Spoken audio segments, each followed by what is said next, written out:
I honestly think that anyone who says that they didn't make these newbie gear mistakes is a liar. I think that every single coach in the world probably took gear, was not eating very well, probably had a very half-assed training schedule, and thought this should work better, right? Like, it is very rare to find somebody who was like a natural bodybuilding competitor who has everything lined up to the T and then introduces gear and it takes off. I find that extremely rare. Yes, there are cases where I'll talk to somebody and they were like, yeah, I had already was writing my nutrition out. That's not the case for the majority of people. So Yeah. the expectation of reality is people think this thing is a game changer when honestly it's not at all.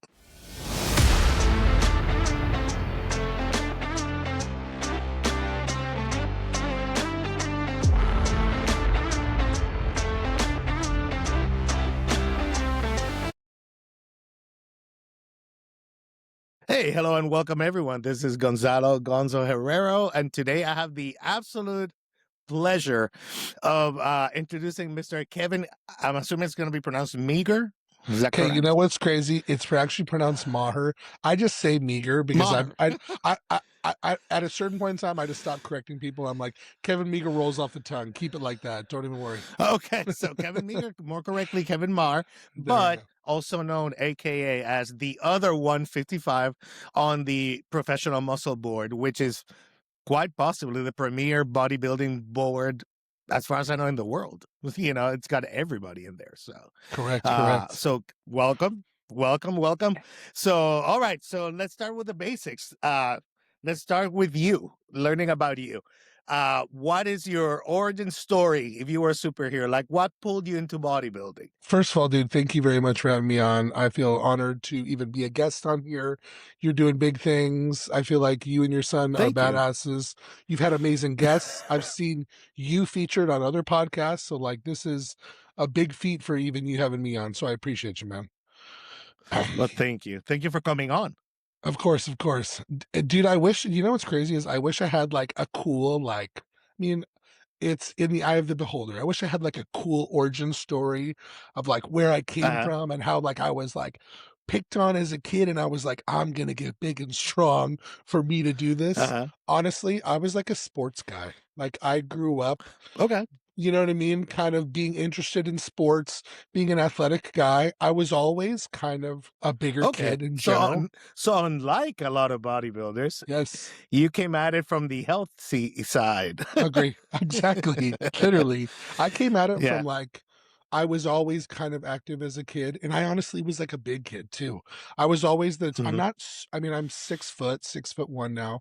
I was always like the Right. tallest kid in my class and just like a bigger kid.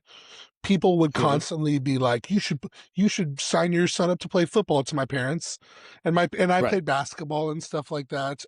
But I was always fascinated as a kid with like superheroes, comic Oh, books. You cool. know what I mean? Like I thought going to a comic store and going and getting like the Incredible Hulk and getting like the Yeah. Fantastic Four and seeing like these Uh-huh. like muscle bound characters was cool. And I just thought to myself, I'm like, that's what I want to look like. When someone says Oh, gotcha. you're a big guy, I want to look like this big guy. So that kind Yeah. of just Yeah. as a kid was like ingrained into my head is like the cool, powerful ones are the ones that have like a unique looking body. And I remember that Yeah. sticking in my head, even being like a 9 or 10-year-old thinking that Right. stuff.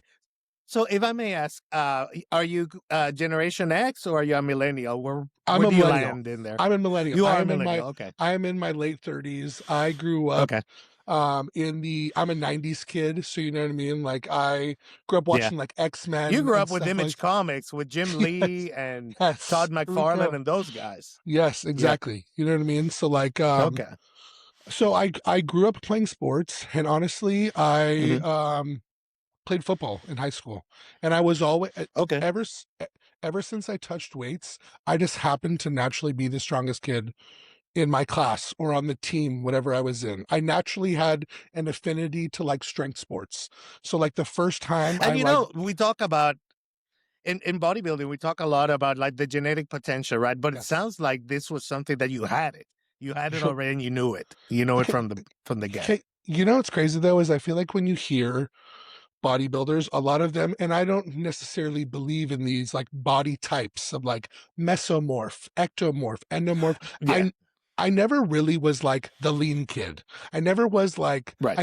I wasn't necessarily a fat kid, but I wasn't like the Hmm. kid that you saw in elementary school who like could eat whatever they wanted and they had like a muscular looking. I was just like big like that. Like people thought Yeah. I was like 2 grades bigger than what I was. They were like, "That's a fifth grader." My parents were like, "No, he's in third grade." So I was just like a giant kid. Um, Yeah. if- Gotcha. So naturally, and then so football led. So was it like football led to you being exposed to training, which then made yes, you go like, "Oh, this is kind of cool." agree, Is agree. that how it Honestly, kind of? honestly, you called it right there. I was a football guy. I liked football. I was good at it. I liked Hmm. the training of it even more. I enjoyed the off season of like immediately watching my weights go up. The first time I ever put weight on my back, when I was like Hmm. 14 years old, I squatted 315. So like Wow. immediately I kind of, I could like the first time I benched like 225. So like I immediately was like a Nice. strong, powerful kid. And that kind of allowed me to kind Yeah. of progress in football. I ended up playing college football. Um, and when Hmm. my college football days were done, I needed like a competitive outlet. Or if anything, a Hmm. lot of my buddies who were college football players, once they didn't have to train, it was done. Like you know what I mean? Once the coaches were said, Yeah. hey, there's no more 5 a.m. lifting. They were like, that's the last time I'm gonna lift Yeah. in my life. That was the opposite for me. I was like, Wow. yeah, but Okay. I like the gym. Yeah. I want to go to the gym even when somebody doesn't make me go to the gym. Yeah, yeah. It was something you gravitated to naturally, and Agree. you got the, Agree. and it does become addictive, honestly. Yeah, Like 100%. my origin story, just so you know, it's quite the reverse of yours. I was Hmm. never athletic. I was good at combat sports, so like wrestling and Hmm. jujitsu and judo and swimming and and horseback riding for whatever reason and archery because my dad apparently wanted me to be like a knight in medieval times or something. I don't know. Anyway, that's how that ended up. But I was always like unlike you, I was always overweight. And so let me tell you how I found you and Okay. professional muscle is about 8 9 years ago I got sober, completely changed my life. I used to be 120 pounds heavier, did the transformation. So it's, as well, it's a progression, right? First you get Hmm. healthy, then you get balanced. Then, I started looking into biohacking. So I came at it from the biohacking side. Interesting. And it, Interesting. yes. So, and then you realize very quickly that resistance training is the key to life. That is, it's vital. It is vital to put on muscle for longevity, for health. Like Hmm. people, I think it's become more common knowledge now. But Yeah. anyway, in my quest to learn more and to push further and to push the envelope, I ended up on Pro Muscle. That's how I ended up like asking the questions and being there. Dude, And by the way, that's you a guys are fascinating amazing. story. That's a first of all, Yeah. that's a fascinating story because I feel like I when I see popular biohackers today, I always say in my head Hmm. that I'm like, biohacking is so popular now. And Hmm. biohacking seems about like 5 or 6 years ahead of the modern public. Like if a biohacker is Yes. doing it right now, in 2030, somebody is like the regular public will figure it out. But I always say like bodybuilding is that Yeah. 5 years ahead of the biohackers of like the Yes. Which the is how I original ended up with you guys. And that's, exactly the original self yep, experimenters are bodybuilders, and then the other 100%. self experimenters are biohackers trying different ways to gain that 1% over and over again. Yeah, yeah. It's it's interesting because it's, to me it seems like it's a matter of focus. It's a Mhm, matter like what is your focus, like what are you getting out of resistance training? So the bodybuilder, a competitive bodybuilder, wants to get on stage and win, and the focus is the package, the look. mhm. That this is what I'm bringing to compete against other people that are Yeah, bringing 100%. their version, right? Yeah, The biohacker, the look is almost incidental. yeah, It's true, almost true. like it's a byproduct of growing muscle because you want to be an optimal human being. You want to be Captain America, basically. 100%, So, 100%. That's a right? great way to describe it. That's a great way to describe it. Yeah, absolutely. I think it's one of those things. So so let me ask you. So how did you end up, now that we have an idea of your background, how did you end up, did you create Professional Muscle? Is that your board No, or did no, you this come isn't into it? even like Okay. honestly, this was, and I probably discovered Professional Muscle. And again, this is gonna like date both of us, even me, because I'm trying to think of like the Okay. forums. The forums were even a little bit pre my time, a little bit. I feel like the OG Yeah, forum that that's more my generation. yeah, like Mhm. the OG forum that I initially found was Intense Muscle, and Intense Muscle was Okay. Dante's DC training forum. So it was Ken Skip Oh Hill wow. and Dante Trudell, Hmm. and I think Justin Harris was on there, who's Hmm. my coach. And that was like Oh, the okay. Interesting. yes, and that was the place to learn about like DC training and like hardcore bodybuilding topics. And I just happened to be on there. This was probably in like 2009. Like I was just getting out of Hmm. college. I had just finished playing college football and I was trying to learn as much about nutrition and training as possible. It was always fascinating to me. And I was like, Right. okay, well, now that you're done playing football, what do you want to do? I was like, well, I want to get a six pack. Right. So I was trying to soak up as much information, and I just stumbled Yeah. across like the only place you could get this info from was the magazines. So it was like Muscular Development and Flex Magazine, and maybe Yeah. like a Men's Health or something like that, or Yeah. online forums, which had like the taboo, cool, hardcore information. So I Yeah. had found Intense Muscle, and I saw Intense Muscle constantly making references to, yeah, on Professional Muscle. Professional Muscle is the hardcore one, and I stumbled across Professional Muscle in like Mm. 2010ish, and it was already up and running for, I think, honestly, I think Professional Muscle started, I think, early 2000s. So it was probably like Oh wow. a decade old then.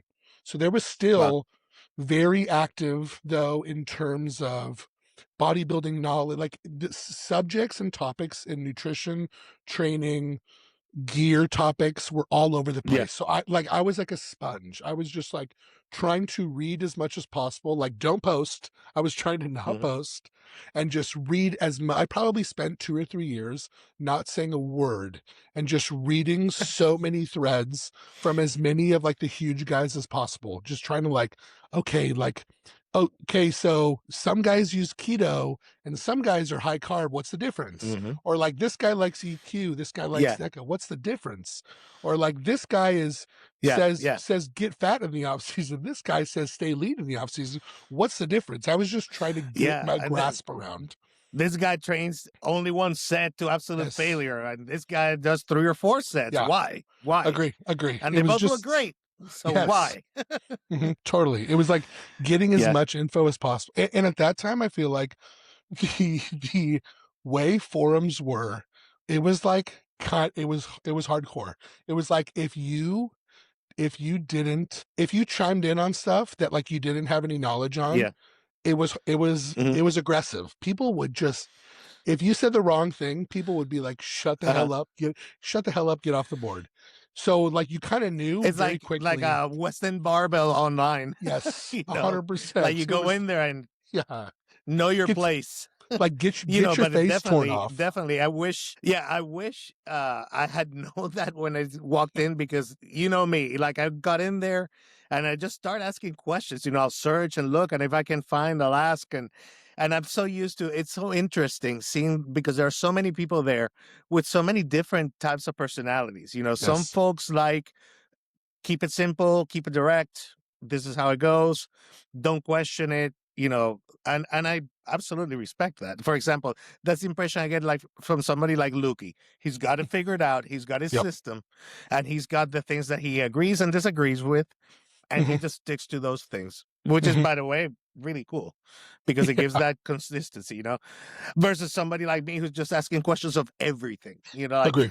want to know all the things, No, and no, which can come across, and I understand, as difficult. no, dude, and it's not difficult at all because I feel like that's the same thing when it comes to coaching. Like, guess what? There are some coaches who Yeah. are there to say, this is the freaking plan. Stick to the freaking plan. You know what I mean? Mhm. Don't question it. And there's other guys who are like, you'll say, yeah, but why not do this? And then it becomes a discussion, and like we can talk about Yeah, ways to do different things. So it's like, it's all, I feel like in coaching and fitness, there are different personalities of with all the same amount of agree. knowledge. It's just trying to like filter it out, and like some people respond better to certain coaches, some people respond better to other ones. It's just trying to cipher all the vast amount of Yeah. knowledge and soak up as much as possible. Yeah, and every relationship between client and coach, for a good coach, it's definitely individual and specific. And what Mhm. works for somebody, like there are some people that need the extra push to get Agree. things done. There are Agree. other people that are like robots. They're like soldiers. 100%. You like give them orders and oh, did we drop? Oh no. Technical difficulties, folks. No No worries. worries at all. We'll get him back. I'm Okay. here right now.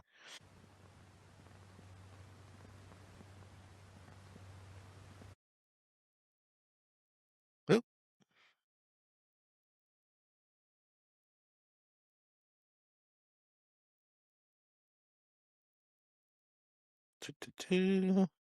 There he is. There we go. Are you there, dude?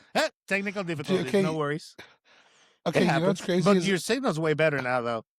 okay. You know Yeah. what's crazy is I joined through the Riverside app, and it still said, Uh, like, I still saw you, and it still said it was recording, even when you said, "Oh, we lost him." Like yeah. I could still hear you and see you, but then I just quit the app Yeah. and just joined on the desktop, and now it's better. So I apologize, buddy.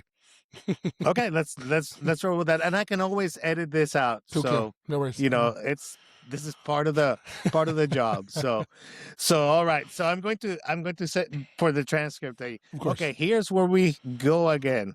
Go. All right, folks. So we had some technical difficulties, but we're back. Back with the conversation with Kevin. So let's see, where were we? So let's talk about the what's your let's start with getting to know you a little bit. What is your current training philosophy if you had to explain it like in one sentence? How do you what works for you? You know what's crazy? I'm like a simplicity guy. I'm like a Okay. big, basic, and simple. I do admit my training philosophy probably has, even the way I trained has changed in the past 5 or so years. Oh Like, wow. Okay. yeah, like with guys I coach, and if someone comes to me right off the bat, I always tell them that like training should be bare bones simple, and you should basically build a base off of Yeah. barbell and dumbbell work, and just, you know what I mean, treating your body as if you're building from the ground up. And honestly, I spent years of my career doing the same exercise, the same split, logbooking. I was very much a progressive overload Yes. guy till the day I Okay. died. Like I Okay, and that was gonna be my other question. Like, are you a logbook, hard yes. data guy? Because a lot of guys go with, say, like the pump, and they're not quite as structured. Yeah. But Okay, okay, this is a great thing. There's actually a topic on Professional Muscle up right now on Mhm. on the main board, which basically I think it's something to. I think the question is, do you intuitively train, or do you go in there Mhm. with a set plan? And for the most part, my entire career, I had always gone in there with a simple split and a Mhm. list of exercise that I'm going to do, and the previous weeks what I had done on the exercise. Basically almost Gotcha. like a Dorian Yates type of, Yeah, yeah. I did this last time on hack squat. Your job is Mhm. to beat that on hack squat this time. And Interesting. That's actually exactly how I've learned to train now. And yes. by the way, it's such a small world. So your coach is Justin Harris, Mhm. who's my coach's coach. Okay, you're Because Paul. he coaches There Paul, we go. There we Big go. Paul, who's my Yeah. coach.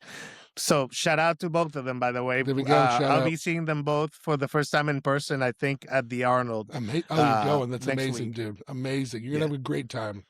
yeah. I'm really looking forward to it. It's been kind of like a dream for Oh the my last gosh, year. dude, it's So gonna be such a great time. yeah, are you going? Are you going to No, go this year? I'm a West Coast guy. Okay. I'm out in LA. So honestly, my goal is to do the Olympia. You know what I mean? I Yeah. did the Olympia 2 years ago and went and hit the expo, saw the finals, which was awesome to go see in person. But Oh yeah. honestly, I feel like this year, I think the goal is for me to compete at the Amateur Olympia. So I'm going to try to Okay. I'm going to try Wow. to prep for the show, the Amateur O, and then honestly treat that little weekend as like a little vacay where I might go compete, Yeah, for stay there sure. the weekend, go to the expo, go to the finals, and see like a very competitive show. But dude, I'm excited for the Arnold. So you're gonna have a great time. Like along with the Yeah, expo, I just mean, seeing the I have show is gonna be no awesome. idea what to expect, but I do know like some of the people that will be there, which will be an honor and a privilege to meet them in person Yes, and thank them. Like Paul has been a life-changing experience as a friend. He's become amazing. a great friend. I have met Justin this way, Yeah, via yeah. podcasting and so forth. And he seems hilarious. Honestly, a genius, a crazy genius is Yes, what he literally, seems like. literally. Mad Jesus So is right. yeah, yeah, because he is smarter. He has more brains in his pinky than my whole self. Honestly, I you was know? just gonna say, I think the smartest, most intelligent. I mean, the guy went back and got like a master's in physics, so I'm like, Yeah. that shows you the amount of knowledge that that guy has. Yeah, no, for sure. I mean, he's trained on AI. He runs his own company. I mean, the guy's obviously, a very high functioning to Yeah, say yeah, the least, if not genius level. Anyway, so let me ask you a couple of things. And this interview is going to be wide ranging and as don't even scattered worry. as my squirrel type Hey, brain. don't even worry. I'm all So for it. So we were talking about training and Mhm, training styles and progression. So what would you say to somebody who's getting into weightlifting and bodybuilding? mhm. What would you say would be good ways to get them started if they have no clue? This is a new guy. What would be your advice? Like first hire a coach immediately? Would Okay, that be your if it's something that you are, you know what, this is kind of a unique answer. If you are Mhm. brand new to training in general, like if you're Right? brand new to the gym and you're this is something that Mhm. you want to invest to, I would hire a coach, and I would honestly hire like a personal trainer to kind of teach you the ropes Okay. of like being inside the gym. I always tell people when Yeah. someone is like, "Well, I'm not used to the gym. I'm very intimidated." And I was like, and I always tell people, I'm like, even if it's for 10 sessions, 5 sessions, you need to be Yeah. comfortable in the gym and comfortable Yes. doing some movements that you like. The least of your worries should be, does this look right as you're doing a bench press? You need to kind of Right. Right. get that out of your head. And usually that helps with working with a personal trainer who shows you movement, and Mhm. them saying you're doing it right. You don't have to be worried that people staring at you and think you're doing something wrong. So like, So like mastering those basics, right? agree, So that you have a foundation that's agree, it might not be a ton of exercises, but your foundational ones agree, should be tight agree, so that agree. you don't injure yourself, you can Yes. progress. And I love that I hadn't thought about that. The for a lot of people the intimidation potential of being in a new environment, Yeah, you know? it's very real. It's very real. I get that. I get that from people like, I feel like I talk to a lot of bodybuilders and I talk to a lot of like hardcore fitness individuals, but I also Mhm. talk to, just in my personal life, a lot of people who are just regular people, regular Joes, who are just Right. asking fitness-based questions. And I feel like everyone's greatest fear is, are people gonna know that I'm new here? And I say, Yeah. yeah, and I'm like, everyone is so worried about themselves. They're not worried about anybody Yeah. else. If you Yeah. just go in there confidently Hmm. and do something, no one is going to have any idea. Yes, I think a personal trainer can kind of help you learn some basic movements that can be Hmm. the bread and butter of your training. After you get that, I feel like you can kind of do stuff yourself. If Yeah. if this was like a bodybuilder who is already familiar with the gym, maybe from like a sports background, and they said, I wanted to get Right. into bodybuilding, what should I do? I honestly would hire a coach. Yeah. I had a conversation with a couple guys of being like, "D- what's better, hiring a coach or self-experimentation?" And I Uh-huh. said, if you want to be the best competitor, it's Hmm. hiring a coach. Like that's truly it. It's like because you get the knowledge. You don't reinvent the wheel. agree. You have somebody who knows the wheel, Take the who will guesswork give out you of the it. wheel. Take the guesswork, take the Yeah. mistakes of like you messing up on a diet or like you being unsure what to do in a scenario.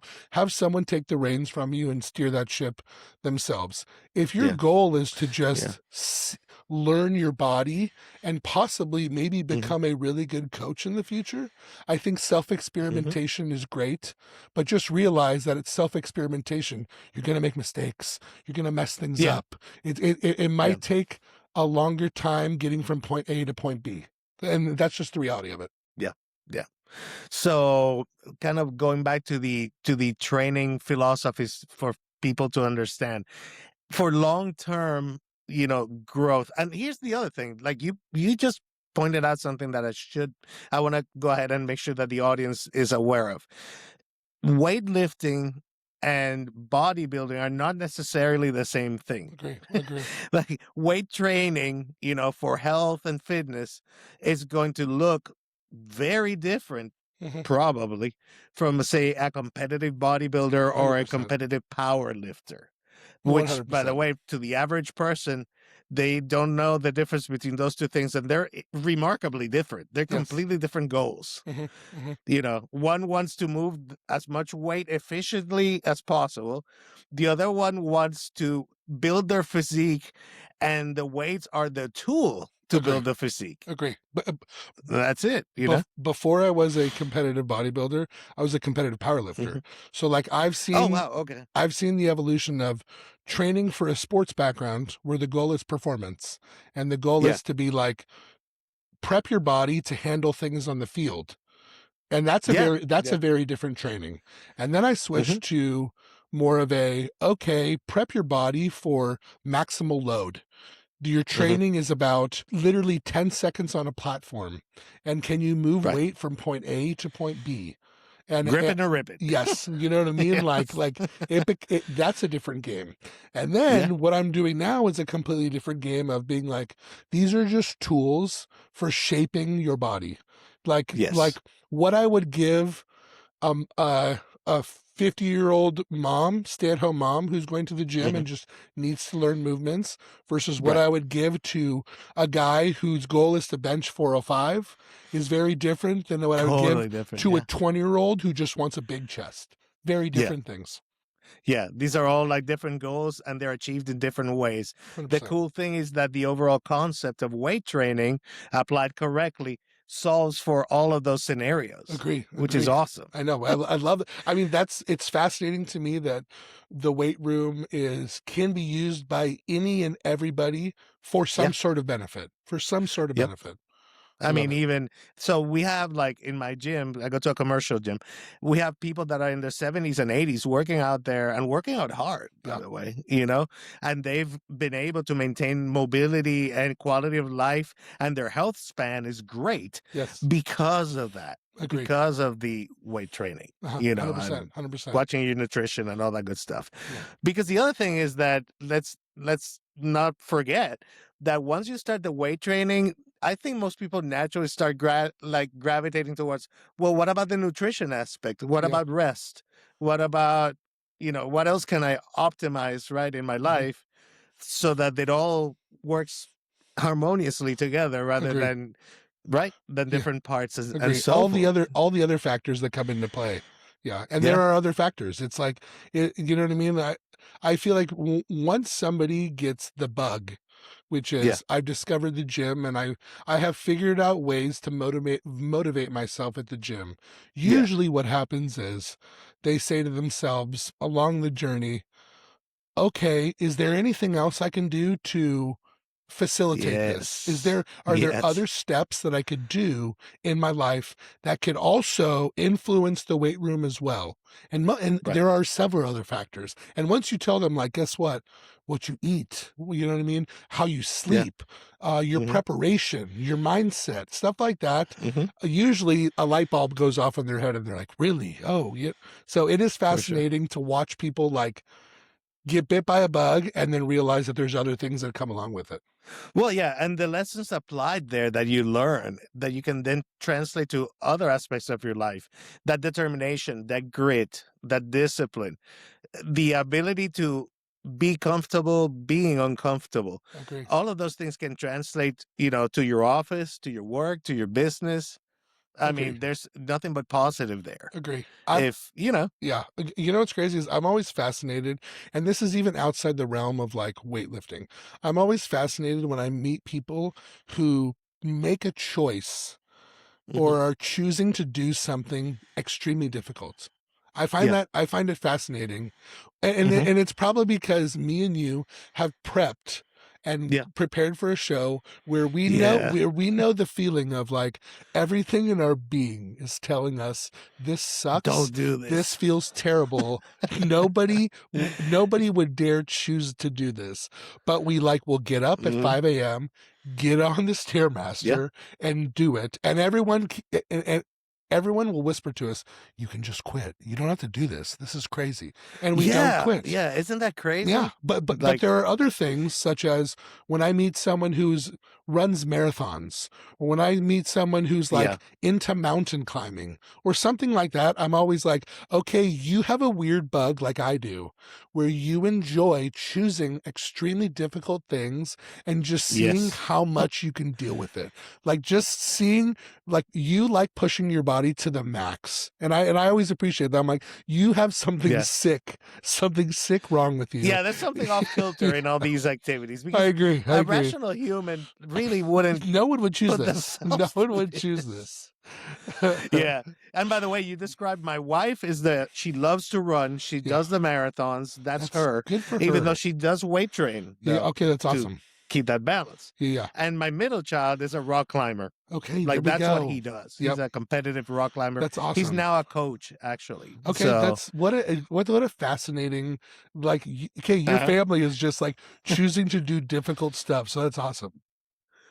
yeah, like their vacation, like so we have three kids. Mhm, So Chandler's the oldest, mhm. and Chandler's he's my gym buddy. Yeah.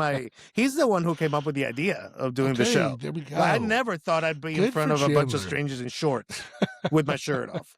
Ever. You know. But he wanted to do it, so we did it together, and now it's become a bug where I want to do it There too. we go. Like it's Yes. not just for him. Like I honestly enjoy the process Agree. as Agree. much as he does. Yes, exactly. So That's awesome. and it is life changing, Yeah. you know, for sure. So all right, other questions. Let's see. I just have random No questions that worries, I man. had on a list. Let's shoot some out. So nowadays, are you more intensity driven or volume driven? Okay. Like where Okay. did you land? Okay, you know what's crazy, and I debate this in my head while I'm training every day. I try to remind myself.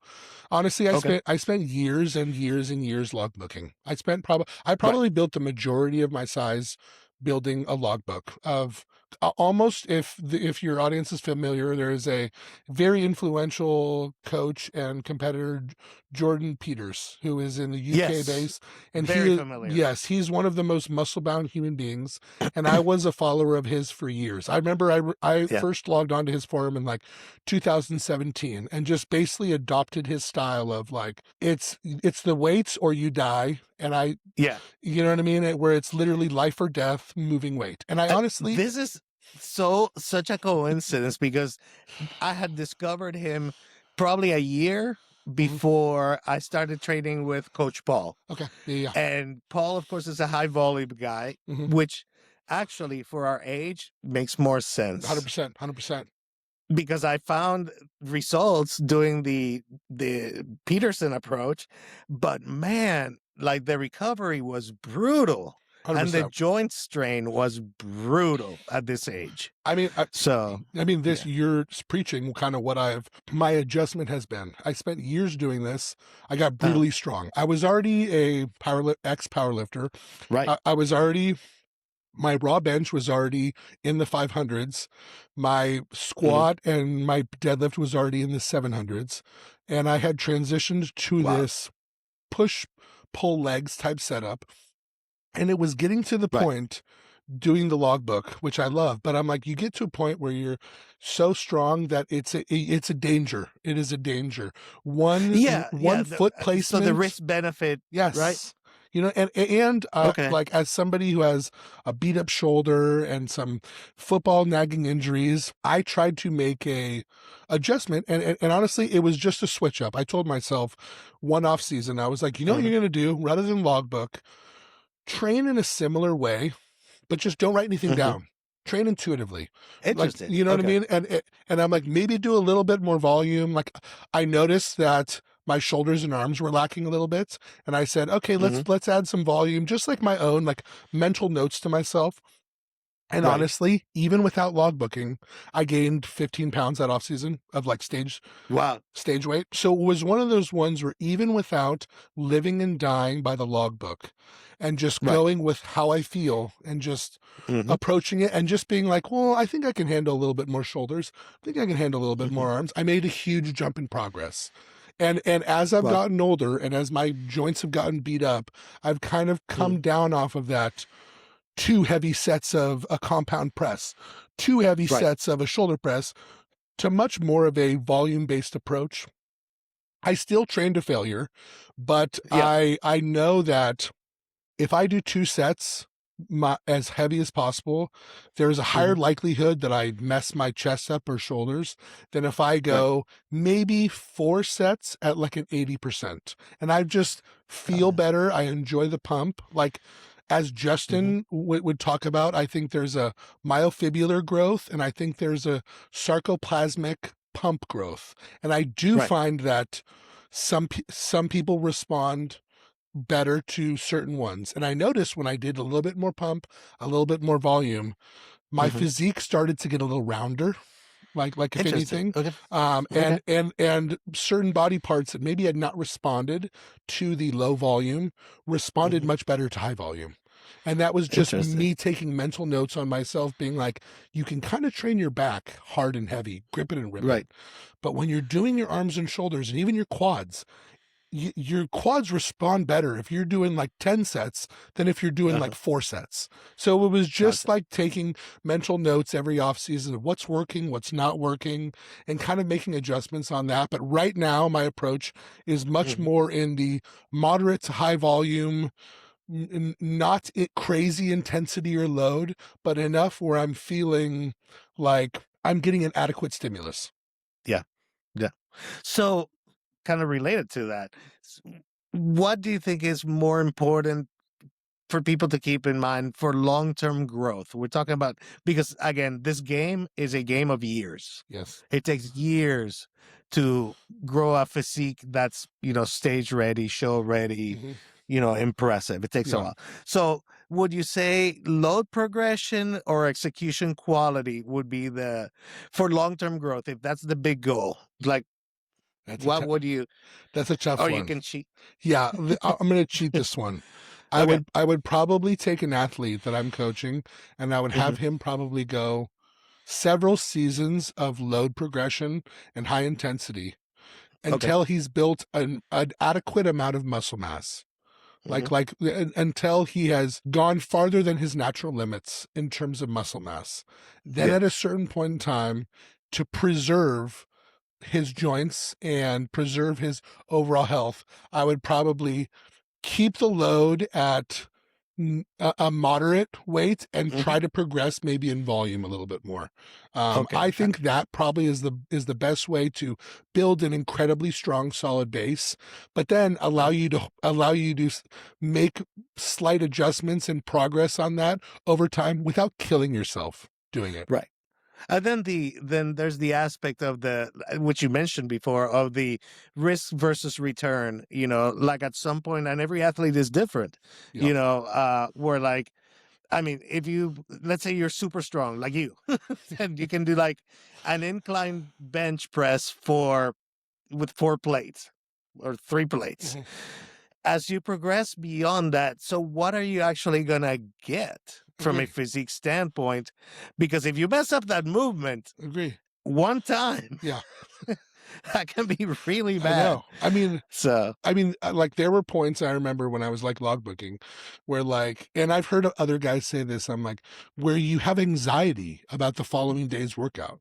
Like if I had a leg yeah. day, the day before my leg day, I would Mhm. literally have like knots in my stomach about being like, okay, tomorrow you have to hack squat like 10 Mhm. plates on each side and you have to go like ass to grass and get like 15 reps because last week you got like Oof. 14. And in my Yeah. head, I Yeah. was like it was like a nervous energy. Sure. As a weird example, when I played football in high school before big games, I would get so nervous that I would like puke. And Oh I would get that no, but same, I get that yeah, though. I I would I get that absolutely same get feeling. that. I would be going Yeah. into the gym and I'm like my fight or flight was on. And, Yeah. and I honestly think that's not the greatest, like in my powerlifting days, you would hear people say, do you want to go into a squat or like a heavy lift with that fight or flight mechanism in full bore? Right. And realistically, you don't. You want to go in calm, cool, and collected, and then have that Hmm. fight or flight be firing on the meet day. Like you don't want to be training with it all the time. And Oh, I see. I in see. my head, I'm like, save that for when you need it because your body will give you that extra 10% bump when it needs it. But I'm like, you can't have it on all the time. It's the sympathetic and parasympathetic nervous system going nuts. And it was Yeah. one of those ones where I felt bad because leg days and certain movements on back days, I would just be dreading. I would be sitting in my car for 20 minutes, like drinking drinking my intra workout shake, being like, okay, Just kind of like are you gonna do this right now? Are you gonna and like one wrong foot placement on the hack yeah. squat with like your knee wrap, not your knee sleeve not as tight on one. I would Right. maybe pull some fibers in my quad, and that would keep me out for like 3 weeks. And in my head, I thought to myself, you could just do 4 plates or 5 plates for like a slow, Yeah. controlled sets of 12. But Right. for Play some with the reason, tempo. yeah, Yeah. for some reason, you want to Uh, go like one max set or two max sets where you're almost going to kill yourself. Is this truly the only yeah. way to grow? And it's not the only way to grow. Yeah. Yeah. That's true. And speaking of growth, let's dive a little bit Of into it. course. This is gonna be like a buffet of questions, and I'm trying to keep it at a point that if somebody is new or is Yeah. considering bodybuilding, Yeah. that they find this episode of us talking, Yeah. and this gives them at least an idea, a general idea of things to expect, 100%. things that they might, face, Yes. and give them a good solid starting point, 100%. 100%. to start asking the questions, Yeah. and Yeah. doing the things. So the question is now moving into like more of the nutrition and prep area Of of course. bodybuilding. Do you have a philosophy for off-season growth? Like, do you like the aggressive off-season, or do you like a more controlled, don't get quite as fat? What's your approach nowadays? Yeah. Realistically, I think the goal should always be don't try to not get fat. I think that's Okay. always the goal. I don't think anyone should go in saying I Hmm. want to get fat. Like and Yeah. I honestly think I don't think anyone says that. I think Yeah. most people just don't know when they're moving too fast. And usually I get it. You're excited because you're motivated. You just got super lean. You're hyped about Yeah. your Yeah. body, the way your body looks. And now you're thinking, Hmm. man, I want to make this better. I'm going to make this a bigger version. So Hmm. you start pushing it and realistically, I feel like I just have to remind clients that like Hmm. tissue building is like a painstakingly slow process. It is It slow. It is is. like watching paint dry. But Yeah. early on in the beginning, when you're coming off of a rebound or when you're at your leanest, it feels fast. You're watching the It scale does. change every day. That's not real tissue. That's Hmm. glycogen and sodium and water. Hmm. And Yeah. those first couple weeks, you look crazy in the gym. You're thinking like, if this is what I look like for months, I can't wait. Yeah. And then your body finally like adapts to that new amount of carbohydrates and sodium and insulin and stuff like Hmm. that. And then you realize like, okay, this is much slower now. Now it's like can we get I try to remind them, I'm like, if we're going up 2 pounds Mhm. every week, chances are we're getting a little fat and we don't realize it yet. Yeah.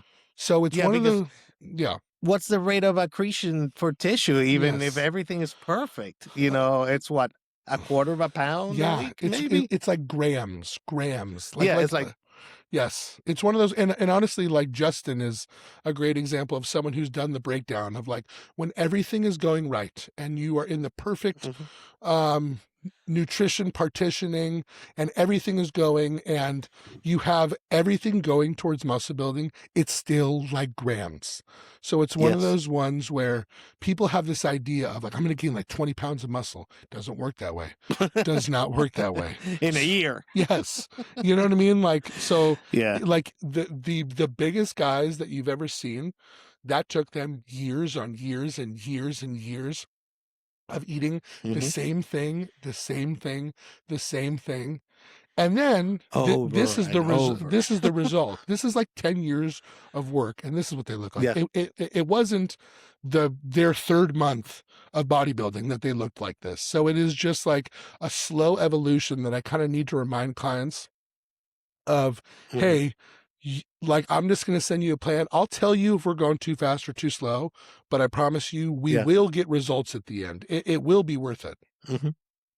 Oh, absolutely. And that's one thing that a good coach does. I know that I had my whenever I have my moment of doubt, I'll reach out to Paul and be like, am I really is it in my head? Like I remember like 4 weeks or 6 weeks post contest, I'm like, ugh, I feel like I'm getting fluffy. And then he sends me a picture. He says, look, this is your last check-in, and this is you when we started.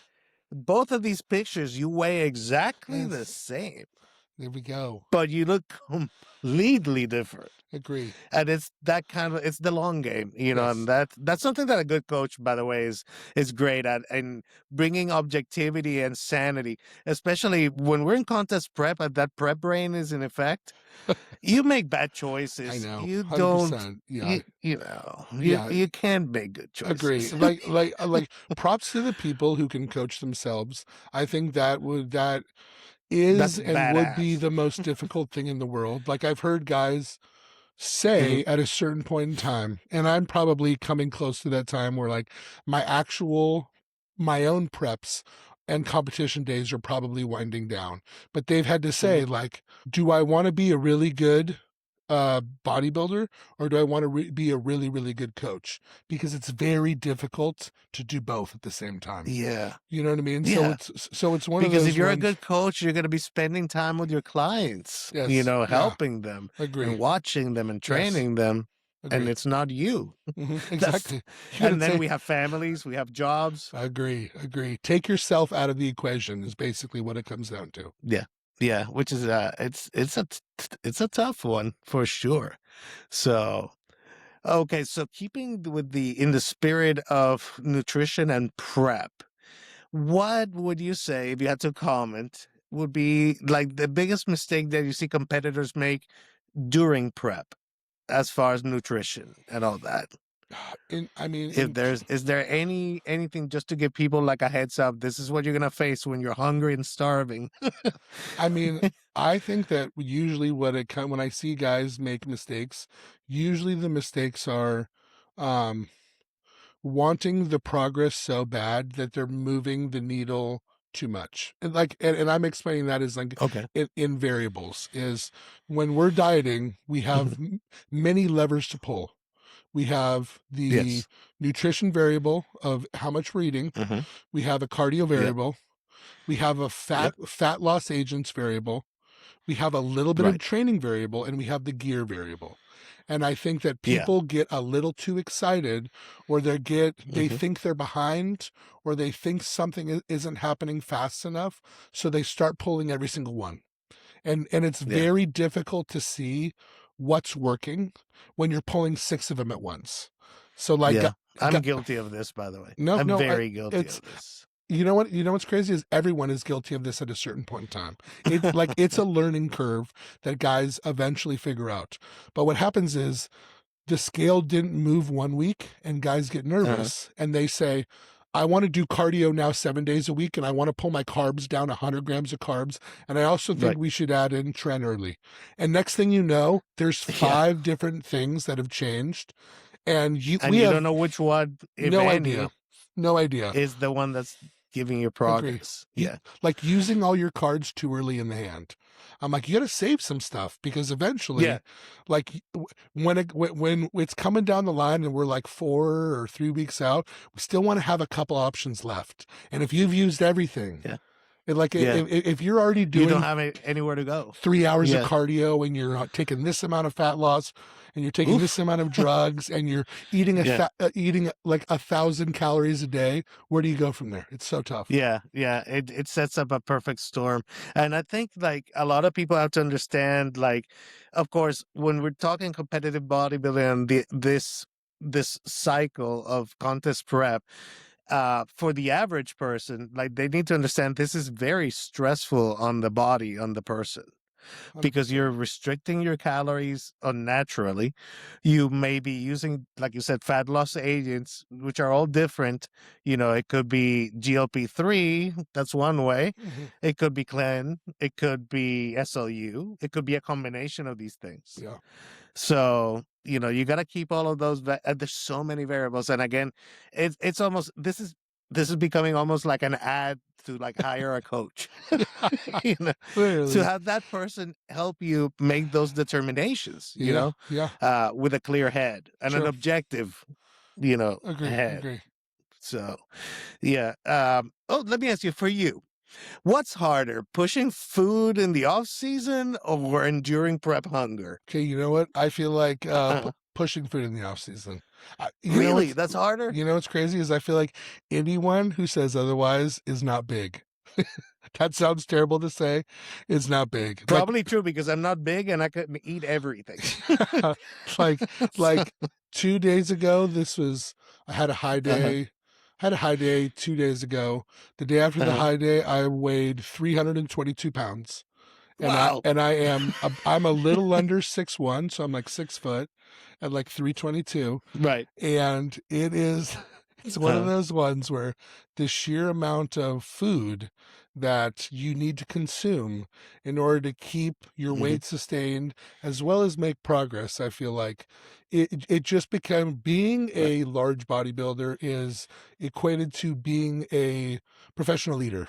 You know what I mean? It's one of those ones where Yeah. you have to build your day around your food. I'm lucky at my Yeah. career allows me to work from home. So it is great Yeah. that I can, Same here. I can literally walk into my kitchen, make a bunch of rice in the rice cooker, cook up a Yeah. bunch of like 96.4 ground beef, make Hmm. that, house it, come right back to my computer. But the days Yeah. I spent years going into an office where I had to bring in a The cooler. Tupperware. Yes, Tupperware. And people would give me looks as I'm sitting there eating like 3 chicken breasts and 2 cups of rice and some fruit and just look at me like I'm a crazy person. So like Well, I totally understand getting lean sucks. And it's mhm, always like the most disciplined get up and do cardio thing. But I feel like what throws a lot of guys is one, the amount of food, and two, right. I think the average person, when you're really trying to gain tissue, it's difficult to accept that you're probably not going to feel nor look your favorite for a while. I think a lot of Yeah. guys, a lot Yeah. of guys look really good and they like the way they look contest. And when you need to tell them that, okay, you're going to have blurry abs, you're still going to have abs. You're going to have some Right. blurry abs. You're not going to, your face is going to be a little bit fuller. Your clothes aren't going to fit the same. Yeah. Your girlfriend or wife or significant other is going to be like, you're sweating a lot, or you're breathing pretty heavy. It is an Yeah. uncomfortable phase, and it's not a short phase. It is a Right. long months of this. And I think Yeah. that, like, I know several clients and guys I know train who will do it for a couple weeks or maybe do it for a month. And they'll Hmm. immediately be like, I need to diet. I need to go on a mini diet. This is too much. I don't want to do this. And I'm like, Yeah. and I try to say to them, like, this is kind of what it takes when we're Yeah. trying to grow tissue, like real Yeah. tissue. And Yeah. some people have the stomach for it, literally. Some people do not have the stomach for it. Yeah, right now that's again. I just follow what my coach is saying. He's very pleased with progress. Amazing. I have no basis of comparison because this is the first time I've gone through this There we process. go. Amazing. So, that's another thing. Like for the audience, guys, I'm a 54-year-old man and I can do this. It means anybody can do it if you follow the plan, Yeah. follow the guidelines, and just stick with it. Mhm. Just stick with it. So, all right. So, let's wrap it up. What would a productive off season look like to you and I guess to you versus like say your clients, because this will vary, Yeah, I'm sure, 100%. depending on the goals and Mhm. I mean, realistically, in an off season, I feel like or at the beginning of an off season, is we usually take a look at pictures of wherever this lean phase where they start is at, and then we take Yeah. and I always take into consideration their opinion too. I'm never telling somebody, "Hey, this is what I think you need." It's my way or the highway. It's always an open and an honest Gotcha. conversation with someone. I'm saying, okay, whether it's a competitor or not, I say, okay, cool. You know what we should do? I think we need a little bit more arms. I think we can grow your Right. quad sweep a little bit. And I want to hear from them Hmm. too. If they say, you know what, I want to have big shoulders. I'm always taking into Right. consideration and working with the client. And then Okay. it's building a plan of being like, okay, Hmm. here's the initial plan. We're going to attack this plan for blank amount of months, and then we're going to kind of Hmm. reassess. We're going to reassess and say, did we move too fast where we put on a little too much body fat? Did Hmm. we move too slow, or are we right where we need to be? So it's constantly Yeah. looking at ourselves and being like, okay, how are we thinking? I try to reassess usually at about 12 weeks, 16 weeks, and say, how are we feeling? Hmm. Do we feel good? Are we like, do we need to pause and cruise? Do we need to have a mini cut and kind of pull some of the Yeah. body Kind of fat off? reset it a little Agree. bit. And Reset insulin yeah. sensitivity and all of that. Yeah. Yeah, So, people forget that. People oh, forget that the hormones we have in our body that are utilized in the sport are very much affected by your body fat percentage, and the 100%. way things work, or even some of the drugs work, Yeah. once if you're an enhanced individual, you The know.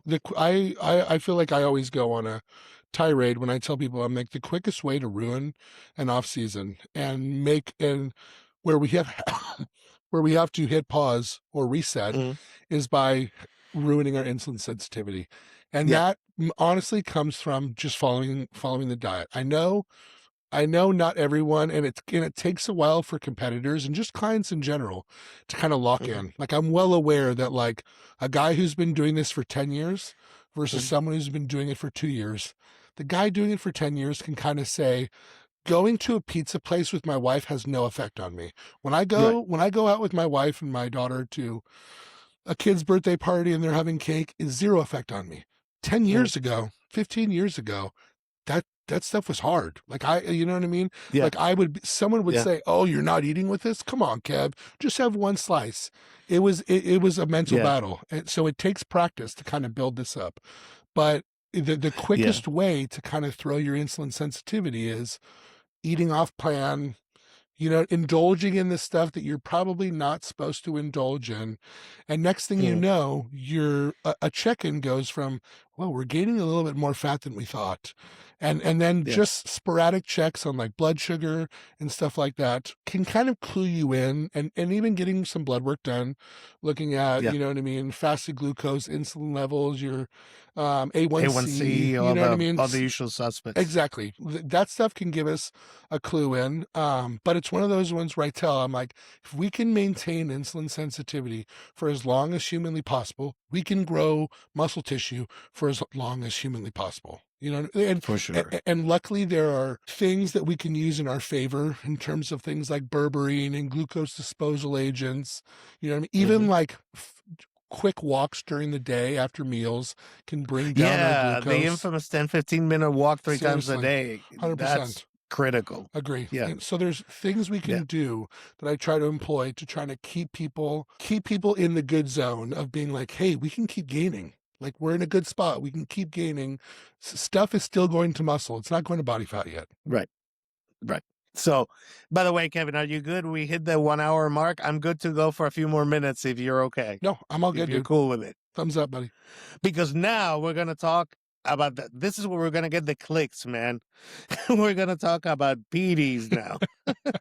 Because this is, for whatever reason, and I get it. Yeah, There no, is, especially from people who are not that familiar I agree. with PEDs, there's that fascination of this black magic Agree. that is, Agree. like the anabolics, Yeah, agree. or the Yeah, peptides or agree. It's whatever. like the secret But sauce. You know what I mean? yeah, You know yeah. what I mean? Which leads, by the way, to the first question, which is, what do you think people misunderstand the most about PD use? Let's start with setting that Yeah, of expectation for course. folks. Um, people, it's like the notorious meme of like expectation versus reality. Is I think people think the expectation is you take something and it transforms it solves where you are lacking in every other field. In Right. reality, all what gear and PD usage does is amplify what you were already doing. Hmm. If you have people with a who are eating Burger King and training 3 days a week, kind of half-assed, think that, Hmm. oh, if I take some drugs with this, Hmm. it'll wipe out the Burger King. It'll wipe out my lack of Right. understanding for training. And next thing you know, I'm going to look like a freak. It doesn't do that. All what it does is Yeah, it adds an exclamation point. So I always tell people, I'm like, that's all what good. it does is kind of give you an ultra booster in the good things you Hmm. have been doing. So like Yeah. your training gets a little bit more proficient. If you're eating really well, it makes your eating a little bit more proficient in terms of what you're able to turn into tissue. You know what I Right. mean? It's the booster, but it's not like the end all be all savior. And it's Yeah. difficult because I understand that everyone, me included, when you first got introduced to gear, we all made the stupid mistakes. I honestly think that anyone who says that they didn't that they didn't make these newbie gear mistakes is a Hmm. liar. I think that every single coach in the world Yeah. probably took gear, was not eating very well, probably had a very half-assed training schedule, and thought this should work better, right? Like it is very rare to find somebody who was like a natural bodybuilding competitor who has everything lined up to the T and then introduces gear and it takes off. I find that extremely rare. Yes, Right. there are cases where I'll talk to somebody and they were like, yeah, I had already was writing my nutrition out. That's not the case for the majority of people. So Yeah. the Yeah. expectation of reality is people think this thing is a game changer when honestly it's not at all. Hmm. Yeah, I think a lot of people have the mistaken impression that being on gear is like the if it were a cake, that would be like the flour piece, right? Like Yes, the main part of the cake. agree. And honestly, the PEDs are the The icing icing, on top. yes. Agree, Yeah, agree. that's It's it. yeah, like That's it's not the whole thing. yeah, you It doesn't carry the whole cake. you need to have like you already need to have the delicious, bouncy, squishy cake part of it before like which is training and Yes. nutrition before you get the sweet Hmm. icing. You know what I mean? It's one of those Yeah, where to put it on there. it's very out of order for most people. They think that the Yeah. priority is usually gear number one. The rest of it falls. It actually is like probably number four. Yeah. And the other thing is that, following that a lot of people think like more gear is the answer to everything, Mhm. It is as they true. progress. Yeah. And, like what I've come to learn is that gear is about the minimum effective dosage Yeah. is really what you want, Agree. Agree. because then you reduce your harm, right? You Agree. expose less, Agree. right? Yeah, true. Because a lot of people need to understand before you even consider going down this path that there are some very real effects downstream to a lot of these compounds. Agree. Some more, some less. Yeah. We could say, for example, the bioidentical ones generally you can play with with a higher degree that they'll be okay because Yeah. your body knows what to do with growth hormone. Your body knows what to do with testosterone. Okay. Then you get into the DHT, like your Primo and your Masteron, which are not exactly identical, but they don't have a high risk profile True. compared to other ones. True. Like, True. True. once you get into your NOR19s, now Yeah. we're talking Agree. potential. And that's the other thing. Like, people don't understand the effects on your mood, on Agree. your, like, people always talk about the roid rage, but it's far more complex than Agree. that, Yeah. Yeah. right? And how we all react to these things and compounds and dosages is wildly individual, Agree. you Yeah. know, I feel like right? I feel like that's a huge thing is that people think that the response is the same for everybody. And that's just not how it Yeah. is. Like, this is a bad example, but I'm like, some people can take Mhm. 3 ibuprofen and that Yeah. immediately makes their sore shoulder go away. Some people need 6 ibuprofen. Some people can't take ibuprofen at all and they need Tylenol. It Yeah. is the same thing with PEDs. Is Yeah. some people need a little bit and their body responds. Some people need a lot and their body responds. Some Yeah. people can't even really respond to this thing or that doesn't Hmm. really work with them and they need something else. But it is one of those Right. ones where it's far more complex than, oh, it makes you really mad. You know what I mean? Like that's like the toughest thing is the misconceptions about PED usage in Yeah. the general public. And I get it. You know what I mean? We have been conditioned to believe Hmm. that these can kill you instantly and Yeah. these transform you into like an ogre that's angry all the time. Yeah. Yeah. You'd be surprised the amount of normal gym guys that don't even look like they lift weights who are on Hmm. PEDs right now. You'd be insanely surprised the guys at the gym who you think are regular dads who are taking Yeah. something and who will come up to me in the gym and they'll be like, "Excuse me, I'm taking 700 Tren." And I hear these things and I'm like, Whoa. what is going on? Where are we, what world do we live in? So it's one of those ones where Yeah. I try to tell people there's far more people taking PEDs than you know. And Yeah. each one of them reacts very differently to it. Like, I wish it was Yeah. as simple as you give everyone 500 tests and everyone has the exact same reaction. I mean, bodybuilding would be Yeah. easy. We would all just Yeah. look at what the current Mr. Olympia set takes and be like, cool, that's exactly And what do you need to that. be big. But I'm like, it doesn't Yeah. work that way. It doesn't work that way. So Yeah. it's a weird, fascinating Hmm. topic, but it's one of those ones where it's difficult to have the conversation with people because it's so taboo that Yeah. the information on it makes people not want to discuss it or have preconceived notions in their head. Yeah. Yeah. Absolutely.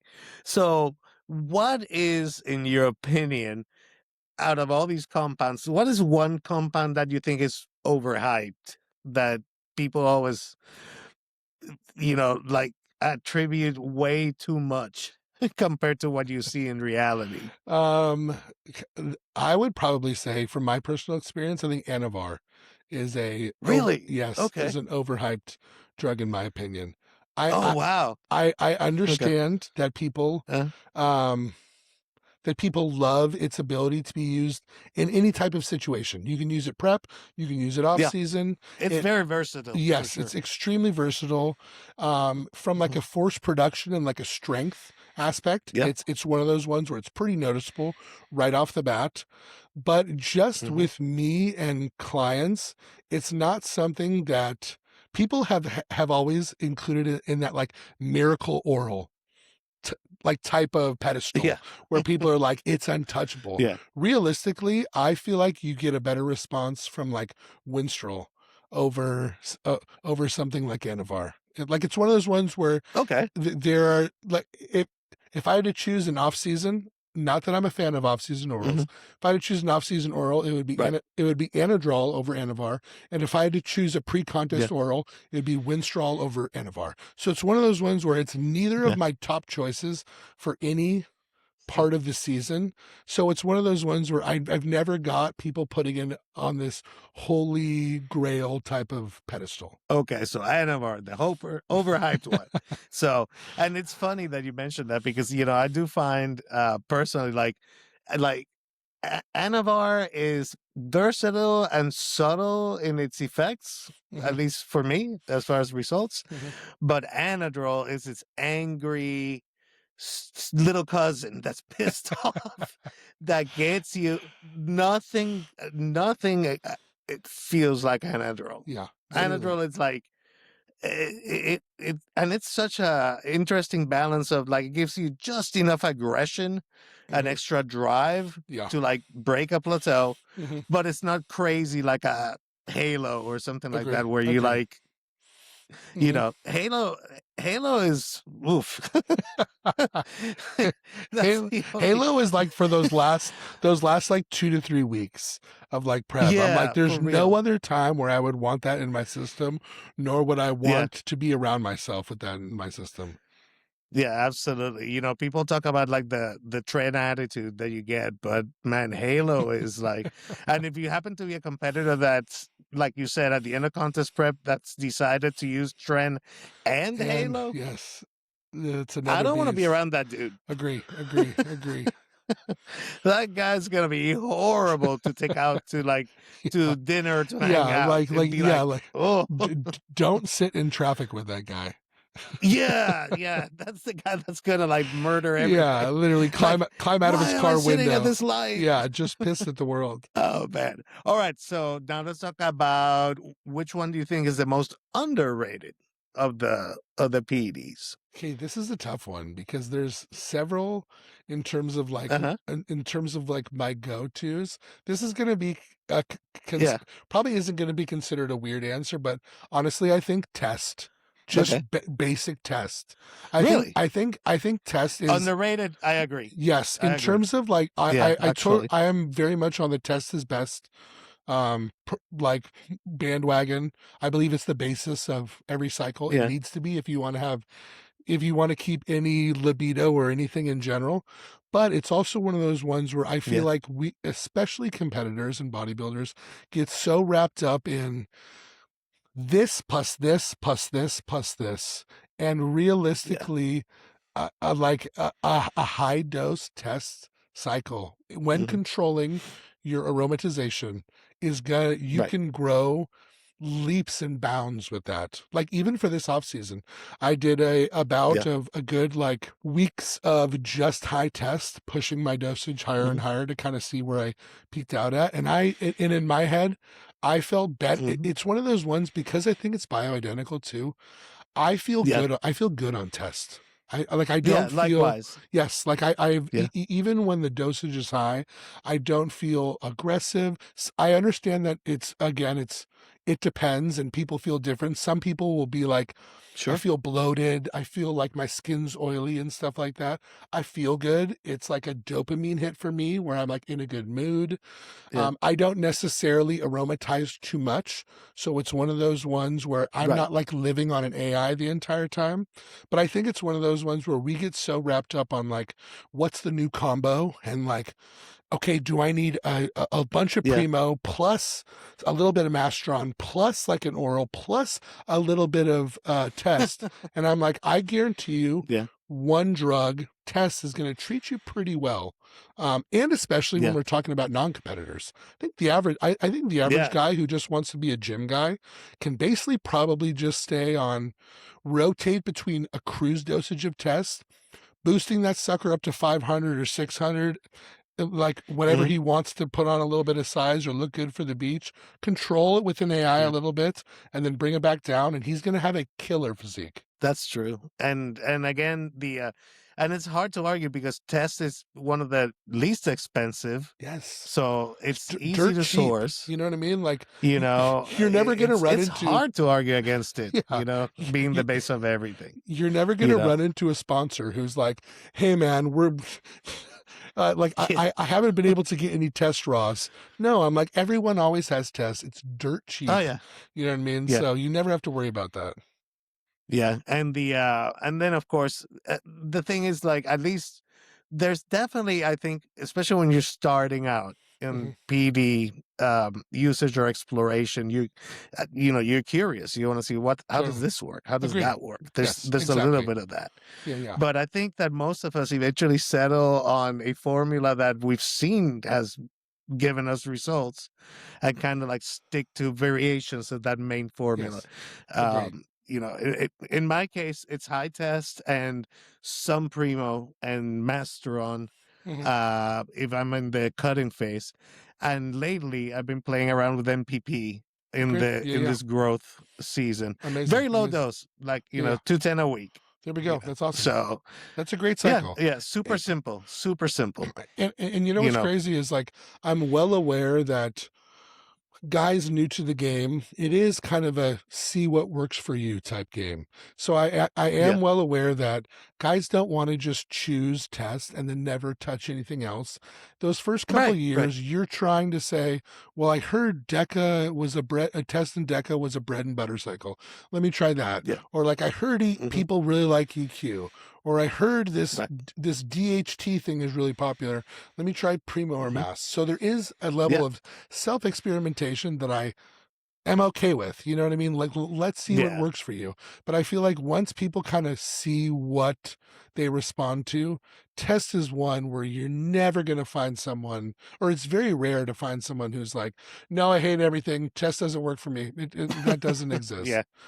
yeah, yeah, And by the way, I'm like an NPP fan for sure. I like, hmm for whatever reason, me and Decca never really gotten along, but right, my best cycles ever that I've ever run in my hmm life has always been high test hmm NPP or high hmm test some EQ and some NPP. Those have been okay, extremely good for me in terms of putting on quality size and staying around. And so, and for me, exactly, like I respond very well to EQ and NPP.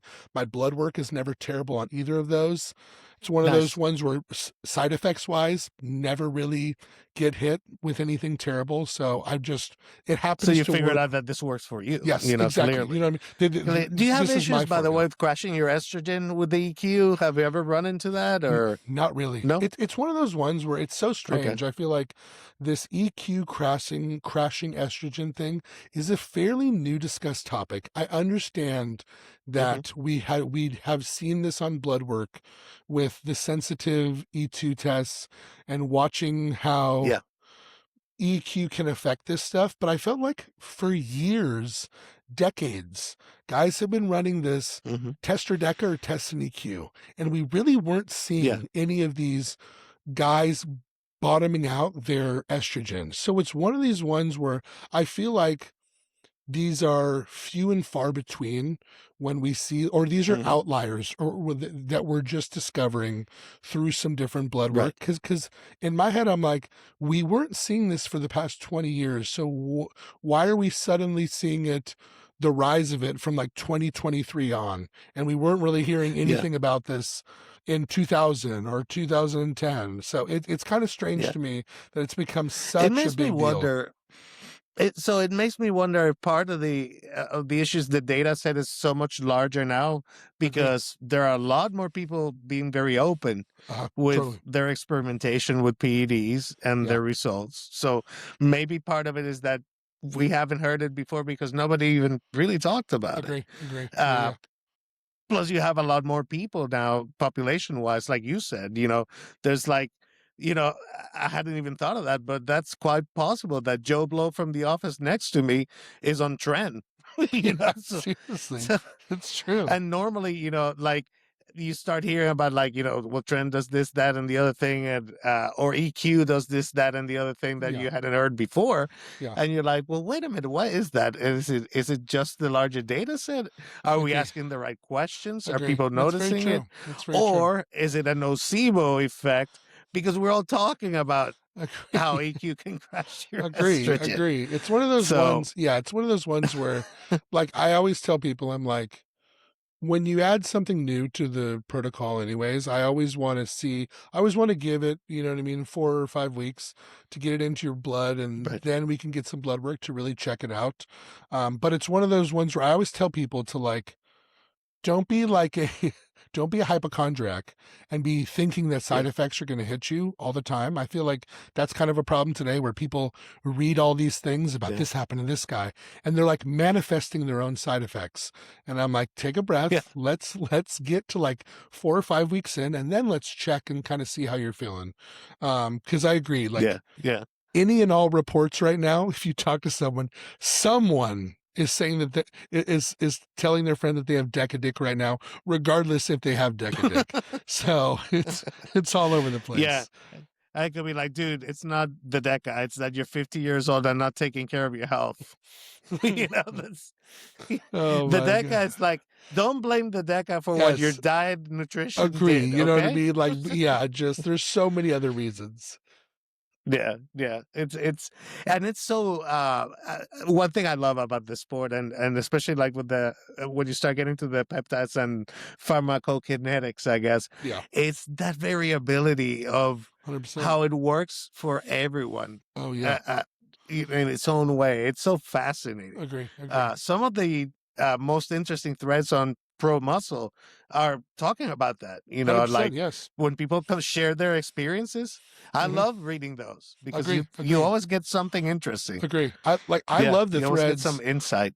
I love the threads. Like there's that thread on PM right now where it's, and I think it's like 50 pages long. It's called EQ, Love It or Hate It. And it's people chiming in about just being like, you know what I mean? Like, actually, this was really good. Or someone saying like, it gave me really high hematocrit. Some people saying I can't take it because it gives me really bad anxiety. I'm one of those guys who has never gotten any of that. Zero anxiety when I take blood work, even on the crazy doses that I've tried it at, doesn't touch my red blood cells, doesn't touch my hematocrit. So it's one of those ones where what you give to me and what you give to a different Kevin is very different how our body responds. And I feel like people just need to kind of remind themselves that it's a different variance with each individual. Yeah. So what you're telling me is that in your case with EQ, you're still healthy as a horse. The dad joke. There you go. So I like that. Joke, guess what? You know? That made me laugh. That made me laugh. So it works. So yeah, definitely. And the other thing is one thing that I do want to talk is like, why is it you think that there's this fascination, especially with younger bodybuilders, with freaking Tren? What is the fascination with it? Okay.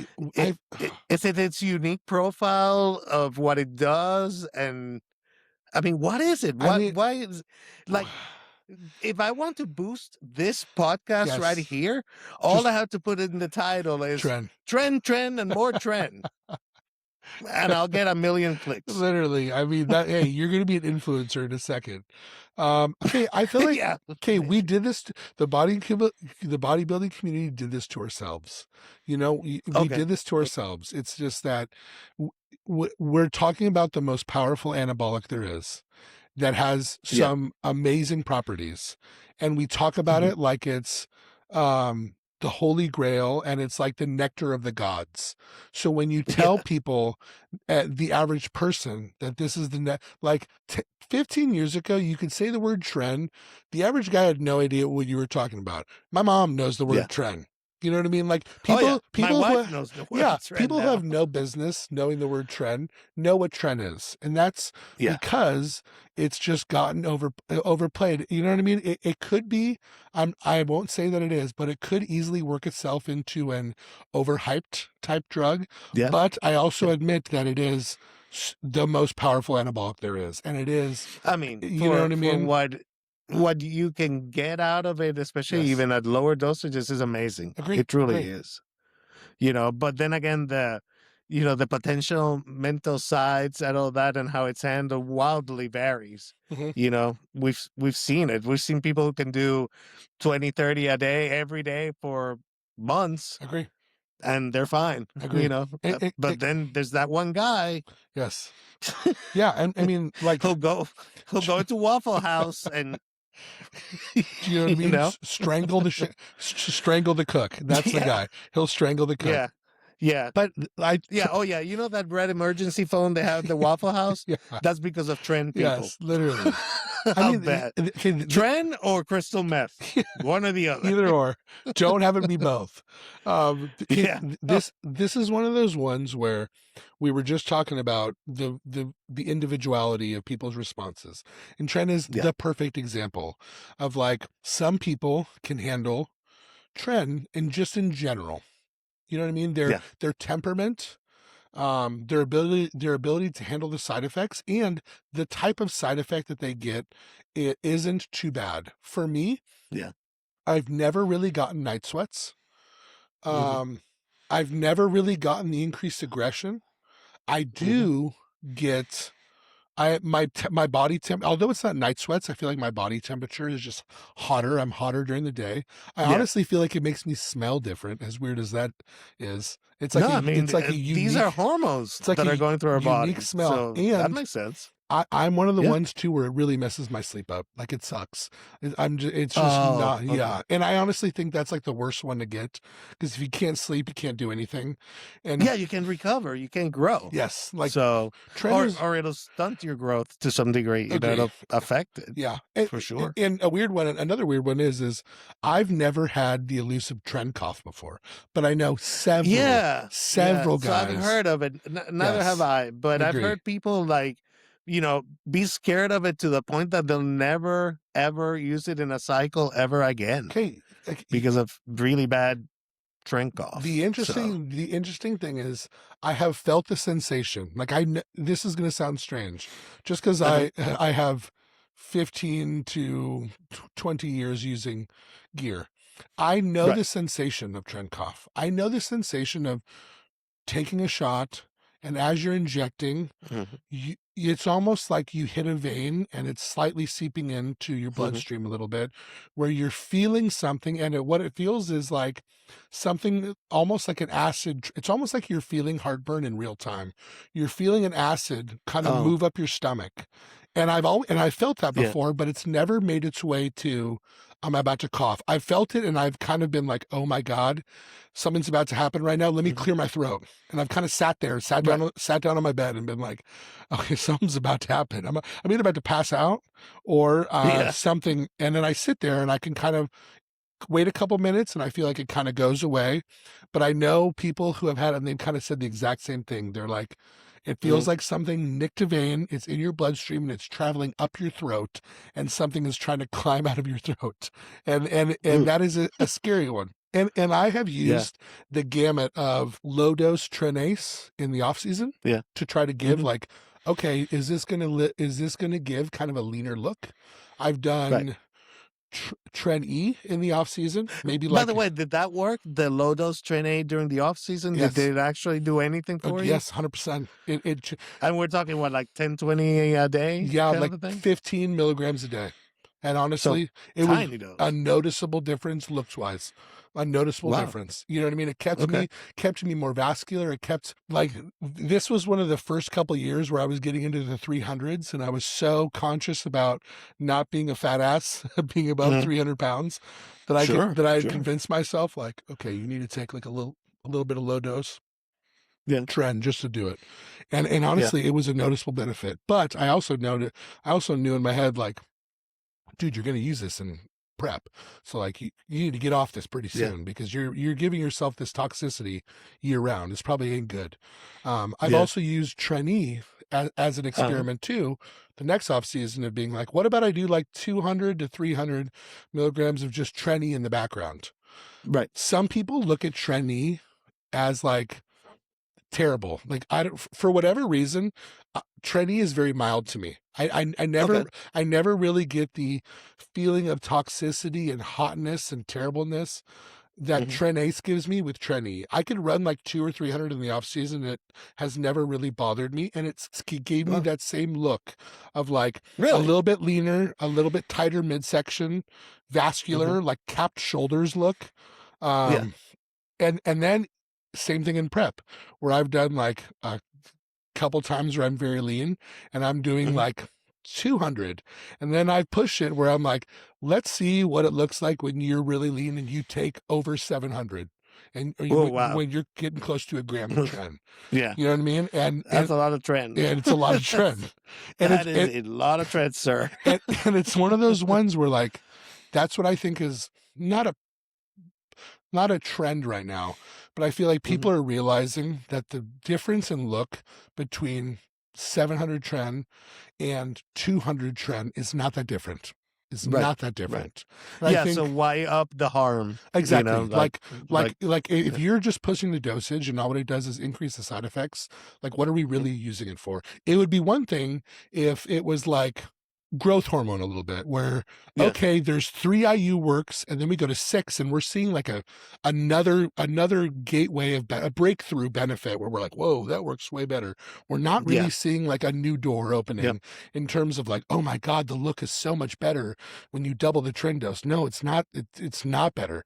You like honestly, I would rather Right. increase like a mass dosage and make you harder and drier using Masteron than doing Tren. And right now you're seeing it's very popular For with sure. coaches now in today's age to do like the lower milligrams daily dosage, which I think is totally works and is a great idea. Yeah. Yeah. I'm a daily injector person Me too. just because it I used to do when I first started TRT was twice a week, and I would notice the peaks and valleys. Yep. Absolutely throughout the week. It was, I respond well. I'm one of those people like I can take 600 tests, not need an AI. My E2 stays like right at 40, 30 something, like yeah, okay, that's great. no sweat. So lucky, like, well, my coach Paul is like, that's a superpower, brother. Dude, I was just gonna say, man, that's the good I've thing. never taken a Rimidex or any dude, AIs ever. That's amazing. You're blessed. Yeah, and the other thing, since the wingman compound for me is Primo, Okay, maybe that also has a little bit of power some right there and synergy help there. You. Yep. So yeah, and it gives me the space to maneuver. So yeah, NPP 210, Primo 210, Dude. Test 600. Dude, that's No great. AI required, and estrogen is textbook. Dude, that's a great cycle. I'm glad it's working for you. Hell yeah, man. Yeah. I mean, it's when when the coach is telling you you look huge and it's going fast. That's always like a good sign. Because again, like I told you before, I have no basis for comparison. Agree. My only basis It's for new comparison stuff. was I did lift weights for years as natural. Yeah. And then for a short time, just plain TRT. And there I saw a change. And now there's a way more change. Now that nutrition's dialed in, sleep's dialed in. Yeah. Compounds being the icing on the cake like we talked about. Amazing. So, oh yeah. So we'll see. We'll see.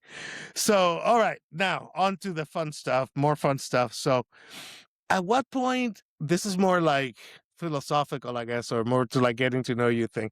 At what point did bodybuilding stop being like a hobby and became like part of your identity? Like, I assume you identify as a competitive bodybuilder. Yeah. Like it's part of your being, of your. Okay. You know what's crazy is I told you I've always been kind of a big guy in general. So like I had always had the identity, like self-identified people have always been like, that's big Kev. I have never been normal size Kev. There was no normal size Kev. There's always been big Kev. And when I was playing football, I was a very big guy in football too. So it kept with that. And even once I was done, me lifting weights, people always was like, Kevin's more muscular and stronger and bigger. So it was always one of those ones where I was looking for an outlet and something that helped me be like, well, this matches the way I feel. Let's keep on weightlifting. So when I was competing in powerlifting and when I started competing in bodybuilding, it was one of those ones where it felt like a natural trade-off of being like, okay, well, this was big Kev. Now Kevin has a reason to do the big stuff. You know what I mean? Like he's always been big Kev because he likes weights. Now he's doing the weights, but it's for like a purpose. He's doing it for a competition. So that always kind of made sense to me. It gives you the target, right? That you can focus and then line your efforts towards, right? Like a Northern Star. Yes. Steer by. I had always been obsessed with progress anyways. Having a show or a meet allowed me to have something set in stone that I could work towards. That's all. Yeah, and it forces the hand, right? It forces your hand. You 100%. have to, because you have to be all in. You have a deadline now. Yes. It's not like progress in the future. Yes. It's like there's going to be a stage and there's going to be other competitors and I want to win. Yes, So, dead on, exactly yeah, like that. yeah. Have you ever, speaking of that, have you ever felt burnt out at any point or resentful towards the sport, or has it always been smooth sailing? In terms of the sport, I've never really felt that way. Only because I felt like it's always served me a purpose. Like I was telling you, it's just I've always felt like I needed to make progress somehow. As an athlete, I wanted to be a better football player. I wanted to be Hmm. uh, a, a bigger and stronger football player. There was always, like exactly what you said, a North Star for me to chase. Yeah. Me competing in weightlifting and bodybuilding just allowed me to keep doing and keep living a way that I already enjoyed living, of being Right. like, okay, this fits the purpose. It's never treated me poorly where I've thought to myself, like, why am I doing this? Like, Yeah. I'll be the first to admit and tell you, like, I'm never going to be a professional bodybuilder. I'm a huge guy, but I don't have the genetics to be a professional bodybuilder. I have the genetics to be a monster on Mhm. stage. I have the genetics to get on stage at any amateur competition and be by far the biggest bodybuilder. But I never had the Right. genetics to be a Mr. Olympia or have a small waist that allows me to win Mr. Yeah. USA. So, like, in terms of Yeah, that, because people need to understand that there are certain requirements at that elite level yes, that honestly, unless you're born with them, agree, it's agree. just not gonna happen. Agree. You know? Like like Yeah. I always tell people, I'm like, to be a professional bodybuilder, there's like 4 or 5 traits and genetic abilities you need to have, and you need Yeah. to check those 5 boxes. I was born Hmm. with like 4 out of the 5, 3 out of the 5. Yeah. A lot of people were born with 0 out of the 5. So I feel blessed that Yeah. I was Yeah. that I've been able to check a couple boxes. I've been able to, like, I can grow, I can get huge, and I can get lean. Yeah. Do I have probably the most pleasing structure in the world? No. But it has allowed Mhm. me to do something that I enjoy. So, like, when I compete, this is mostly for myself because I enjoy doing it. Yeah. And I like to see where how this year looked better than last year, and Yeah. constantly look at and be like, guess what, you changed something about yourself. Very few people Yeah. have the ability to change something about themselves. I feel like we're very Yeah. lucky because we chose something where most people look at their lives and they're like, I'm stuck with this. Like, I'm stuck. Yeah. I'm This is where I'm at and never agree. changes. I'm You know? stuck. I'm stuck in a job. I'm stuck with this life, and I can't change anything about it. Me and you Yeah. are lucky enough where we found an outlet that allows us to Hmm. have control over one aspect and change it.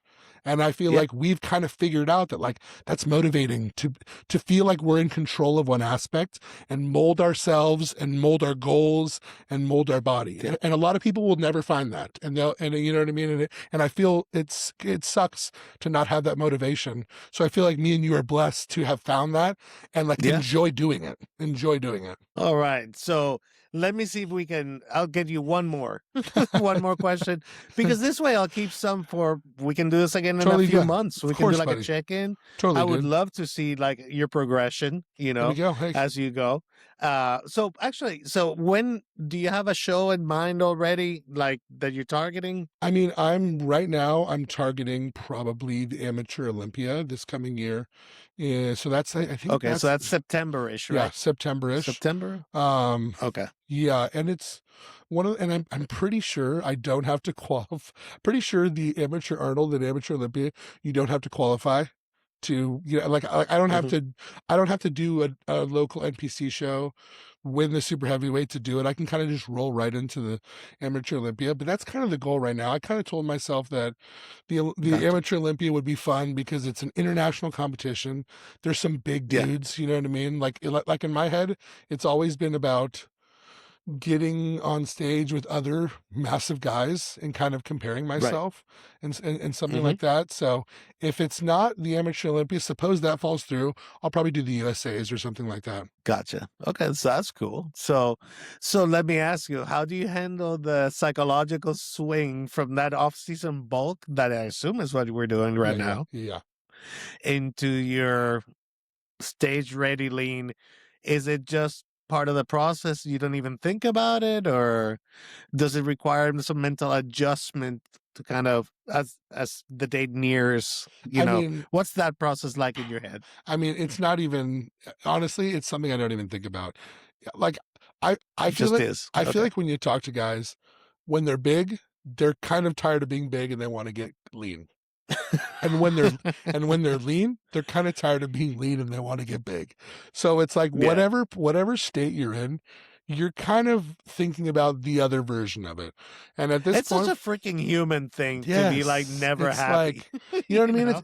It's like To- it's like yeah. one of those ones when you're, it's like if you're busy at work. When you're busy at work, Yeah. you wish you didn't have anything on your plate. And when you have nothing on Yeah. your plate for a little bit, you kind of wish you were busy. So it like Because you did drags. yeah, you know what I mean? Yeah. So it kind of flip So flops. true. So So I'm like, true. right now I'm kind of been in the off season grind for a while. I've been eating a lot of food. I've been keeping my cardio up. I've been holding this like 310 to 320 ish for quite a while now.